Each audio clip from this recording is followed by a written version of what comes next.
Hi guys, I'm gonna wait for a few people to arrive before I start. I'm gonna read a few excerpts out of my book, Westbound, a Hightower story. Yes, those are hair clips. You see the locks, don't judge me.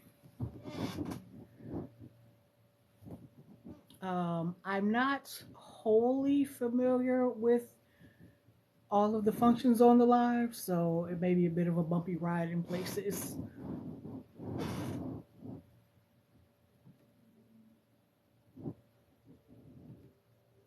Let's see.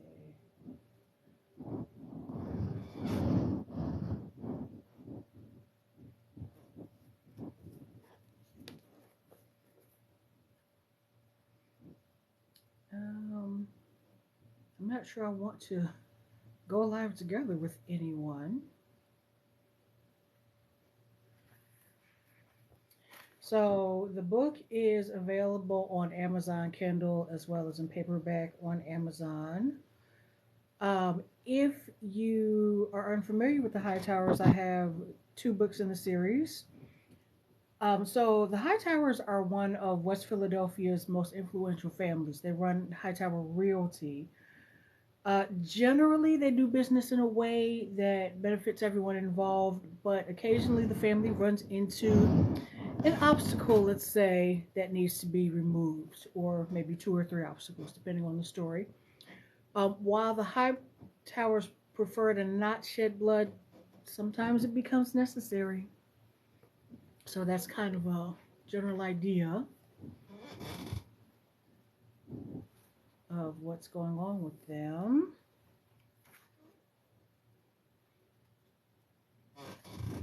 Okay, I don't know what a live goal is. So I'm just gonna start reading.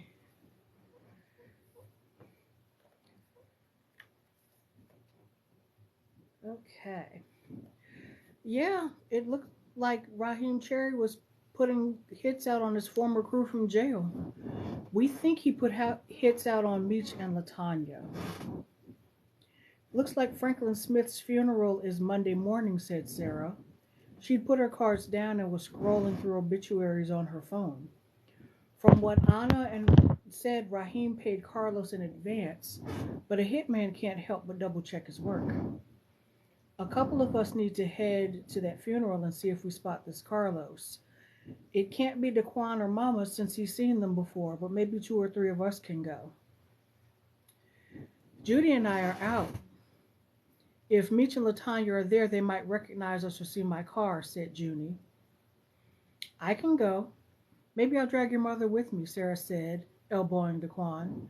I'm thinking we'll dress a little frumpy and pretend to be neighbors. We can show up near the end of the service and follow the procession to, she checked her phone, Mount Moriah Cemetery. Daquan, what was Carlos wearing when you met him? He had on a button-down shirt, some type of designer jeans, a black puffy coat, and a thick gold Cuban link chain, said Daquan. I promise you if he's there, he'll have that chain on, probably with an all-black outfit, said Harvey, who'd been suspiciously quiet for most of the conversation. He'd been steadily raking in the poker chips all evening. They arrived at Mount Moriah Cemetery around noon with the rest of the procession. It was a large cemetery that sprawled across a section of southwest Philadelphia. There were remnants of a large red brick building with the arches closer to the middle, but their point of entry was near a smaller brown brick building along King Cecil Avenue. Cassie decided to drive her car. It blended into the rest of the procession a bit better than her sister's bright red SUV. They parked the car and waited for the casket to be moved to the gravesite before they exited. Exactly what manner of BS have I been volunteered for? She asked Sarah. We're just looking for a guy, Sarah replied. And maybe a girl and another guy. But they'd be shooting at each other, so that would be bad. Do I need to bring my strap? It's in the glove compartment. Cassie adjusted her blonde bun and put her hat back on. Probably not, Cass, answered Sarah. Cassie looked slightly disappointed. So we're looking for a young Latino guy that may or may not have been hired to kill two more people and definitely killed Freddie, right? Franklin, said Sarah. Franklin. And we are nice older neighbor ladies who remember when Franklin was little. It's such a shame he got caught up in the drug scene. He was so young and full of potential. For dealing drugs, said Cassie. We're dressed like two bags of used laundry so we can pretend to mourn a drug dealer? We're here to see if Carlos Castro shows up so we know if he should be our next issue to deal with. And we still don't know who Latanya Lacey took out the other day or if they're dead. We don't even have to talk to anybody. Just look for a tallish, dark haired guy with a Caesar haircut. My guess is he'll arrive alone and hang back from the crowd. They got out of the car. By the time they reached the crowd near the grave, the priest had already started the 23rd Psalm. There were lots of tears and lots of shaking heads of loved ones not understanding what happened to a man so young. Cassie moved a few feet away from Sarah. She was shorter and could pretend she was moving around for a better view. She made sure she still had visual contact with Sarah in case she needed to signal her. Oh, I'm so sorry. Cassie bumped into another mourner. She got a long, lingering look at him and then went back to listening to the priest. This could have been their guide. He had on aviator sunglasses that obscured his face.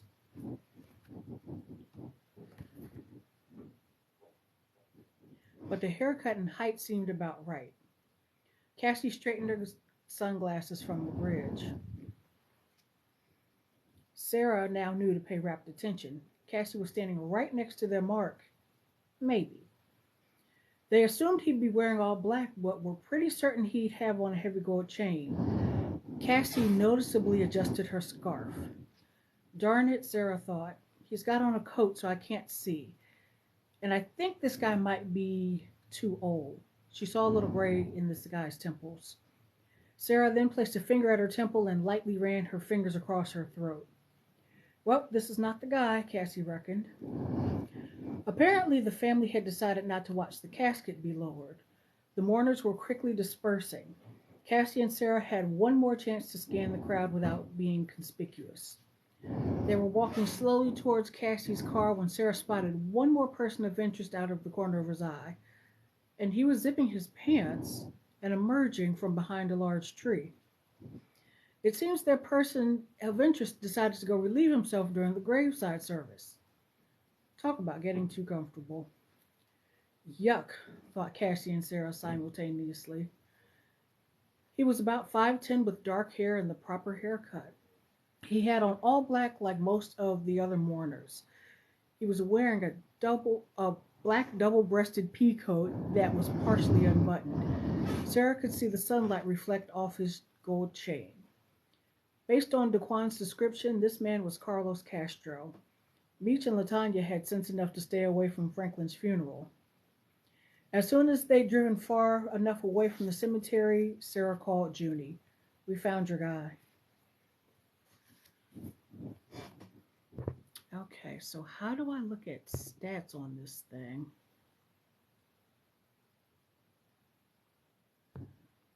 Okay. So I'm going to mirror the video.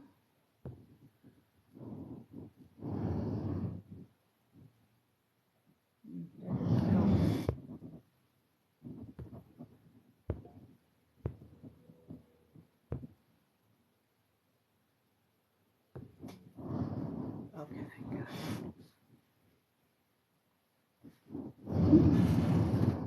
So apparently the app is not letting people know that I am live as quickly as it did before.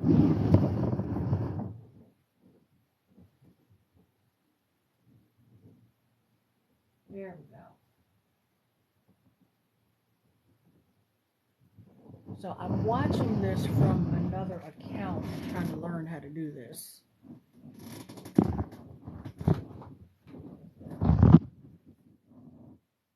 Hell yeah. Good look at the back of my neck. All right.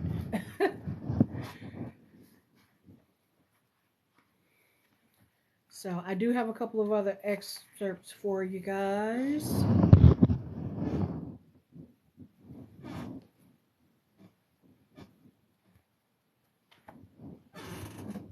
Yeah, I'm watching from another account, so bear with me. Okay. So, for those of you who have just joined, I'm reading excerpts from my book. It is called Westbound, a Hightower Story. It is available on Amazon in Kindle form as well as a paperback, like this guy here. So I'm going to do one more excerpt and then I will come back to you guys later. Okay, so this is the start of, this is maybe about halfway through the book. Carlos's phone rang. The screen read True Phone / FCI Schuylkill. It's the boss, thought Carlos, for now anyway. Better see what he wants. Carlos recognized the number as the number that shows up on your phone from the local prison. He answered the phone. Carlos, said Raheem. Hey, boss, Carlos answered. Carlos, you need to talk to the guy that owns the building on 52nd Street. His name is Ralph Austin, and he inherited it from his Aunt Gladys. Gladys Austin and I had an arrangement when she passed. It got messy with the state because old Gladys didn't have herself a will. Ralph Austin, got it, said Carlos. Meech, his government name is Justin, LaTanya, and Franklin were my lieutenants, so they had extra keys, but Ralph owns the building free and clear. He's got the locks changed by now. No more freeloading for the three of them. So you need to get Ralph and get your copy of the new key. So I'll need Ralph's number, said Carlos. Yeah, I got you. So, good job on encouraging Franklin to do business elsewhere. But you still need to finalize our arrangement with Meech and LaTanya. Raheem stopped to gather his words, remembering that he was on a recorded line. Meech and LaTanya didn't have access to that space anymore, but they're still working under the old rules. You were already compensated to end that activity. Even with an understanding of Raheem's connections, Carlos was still stunned at how detailed his knowledge of the situation was. You seem a little quiet there, Carlos, laughed Raheem, knowing he shook him up pretty good. Since I know you tried, I'm giving you another chance, but I need it done quickly. Got it? Yes, sir. Got it, answered Carlos, humbled by his underestimation of Raheem. Now about Ralph, Raheem said, after giving him his number. He's a tall, slim, older white guy with curly dark hair. He'll probably have on overalls and he drives up a beat-up old van. He will likely show up at the property about 8 a.m. and he knows to expect you looking for a key. Is it just the one key? Asked Carlos. You'll have to ask Ralph. My one key worked on both locks, so I figure it'd be the same with the new key. He'll be expecting you. Okay, said Carlos. You sound a little less than confident, Carlos. You're still committed to running things in my absence, right? My game is a little different from what you're used to. You'll need to put a new crew together. I don't think your friend Dontrell will be much interested, though. How did he know that kid's name, Carlos thought. Right, boss, he replied, choosing to bypass that last statement. Good, said Raheem. And make sure Meech and LaTanya are out of the equation. Understand your time is quite limited on that. I'm on it, boss. In that case, I look forward to working with you, said Raheem. The phone automatically disconnected as his 15 minutes was up. Carlos had to do way more to prove himself at the moment, So long as he rid him of Meech and Latanya, he could be a little more patient with the rest. A little. Getting the key from Ralph was a fairly seamless transaction, with the only requirement being that he would have to get up early. Ralph was exactly where and when Raheem said he'd be. "Here you go," said Ralph, handing Carlos the key. He towered over Carlos. "Let's help you move it quickly." Carlos wasn't quite sure what Ralph meant by that, but he made sure to test his key. It worked smoothly in both the top and bottom locks. "Might as well tour the place," said Ralph, leaving him to his own devices. Ralph was relieved. He would be rid of all of this soon. Carlos took him up on his suggestion. He entered the space and closed and locked the door behind him. It was pretty grimy in here. The storefront was dimly lit with a few glass retail counters and a lot of dust. The metal gates were down over the doors and windows. The shelvings on the wall housed several bricks of coke. Along the bottom rows were several boxes of baking soda. Between potential coke and crack sales, there was millions of dollars in this room. Carlos would need to recruit some small-time hustlers to convert it for him.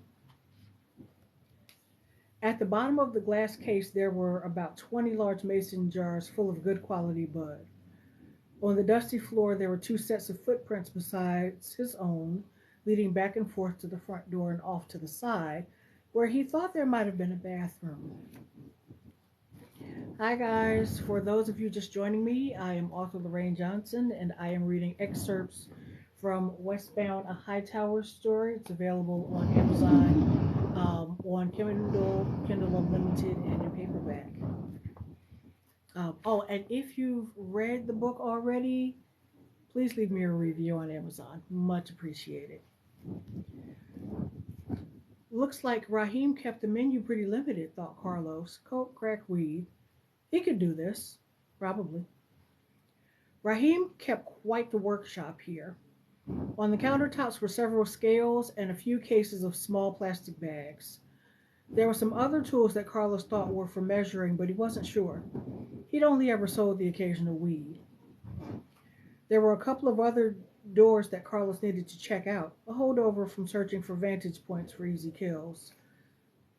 The first one turned out to be a small closet, and it was just a closet. The top shelves housed a few more cases of baggies and some boxes of rubber gloves. The other room was a powder room, presumably for employees that would have worked here when this space was a legitimate store. It was dingy with peeling pink paint, but the plumbing worked and it was remarkably well supplied. Surprisingly, the floor in this room was clean. There was a simple sink and toilet with holders for soap, towels, toilet paper, and a cabinet that housed extra toilet paper, towels, and ladies' toiletries. He figured the supplies were Latanya Lacey's doing. There wasn't a window in here, but he did find a vent overhead. It was fairly large for a bathroom, and if this place ever served food, there were probably a couple of larger vents in the space. Carlos suddenly heard a very loud banging sound at the front door. "Open up! Police!" shouted a male voice outside. "What? Nobody knows I'm here except Ralph, and he left a while ago," thought Carlos. He closed the bathroom door and locked it. He heard several loud, intense impacts on the door. They were using a battering ram. Carlos had to think fast. Even if he could disconnect himself from that room full of drugs, he still had his gun on him, and the bullets would be a match for a lot of unsolved murders in the area. He had to think quickly. He put his boots inside the cabinet under the sink. He grabbed a paper towel and wiped up the tracks he made from walking around. That done, he climbed up on the toilet tank, pried the vent open, and shimmied his way inside. All those hours at the gym paid off in upper body strength. He pulled it closed with a snap and laid prone inside the vent. Carlos was pretty sure this was the Philadelphia Police Department. They didn't announce themselves as ATF or DEA at the door. "Holy crap, that's a lot of contraband," said the same cop, looking around the room. "Looks like nobody's home, but we'll look around anyway. There's a ton of footprints." The other cops dispersed. Clear, yelled one officer. Clear, yelled another. She sounded farther away. Carlos guessed she was at the closet. Clear, yelled another, slightly closer to the bathroom. I got a locked door, yelled the cop nearest Carlos's hiding spot. He heard a soft thwack. Hey, don't waste your shoulder, buddy, said the commanding officer. Get that ram over here. It didn't take much to get the bathroom door open. The door flew off its hinges and into the wall beside it, shredded. They were right below Carlos. His pulse was racing and he was starting to sweat. He tried to time his breathing with theirs to avoid detection. One of them did look up, but the groove design on the vent prevented him from seeing much. Carlos was safe for now, but he was trapped here until these guys left. He was pretty sure Meech and Latanya were responsible for the police presence. Or it could have been Ralph, but Ralph didn't really have a good reason. Maybe Ralph forgot to tell him about an alarm. He thought he checked for a panel at the front door. Any way you sliced it, these guys weren't leaving for quite a while. With a room full of cocaine bricks, and the Drug Enforcement Agency was definitely going to be called in. Meanwhile, Rachel's camera rigs caught the police arriving at 52nd and Wyalusing. They were still inside of the storefront. Well, that's one way to clear out a store full of drugs, said Juney. All that complication when a simple anonymous phone call did the job, said Rachel. They both laughed as Rachel snapped her burner flip phone shut. Ralph's probably going to jail if he's left to his own devices. Or at least he's going to have to answer a lot of questions, said Juney. It looked like the Drug Enforcement Agency had arrived. Several officers were coming out of the storefront with large, full black duffel bags. He'll be fine, said Rachel. And if he really finds himself in trouble, can Uncle Harvey represent him?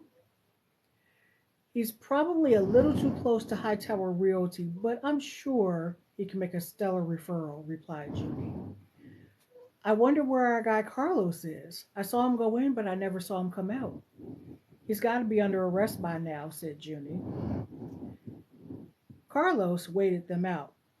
It was hot and cramped in the vent, but he had no choice.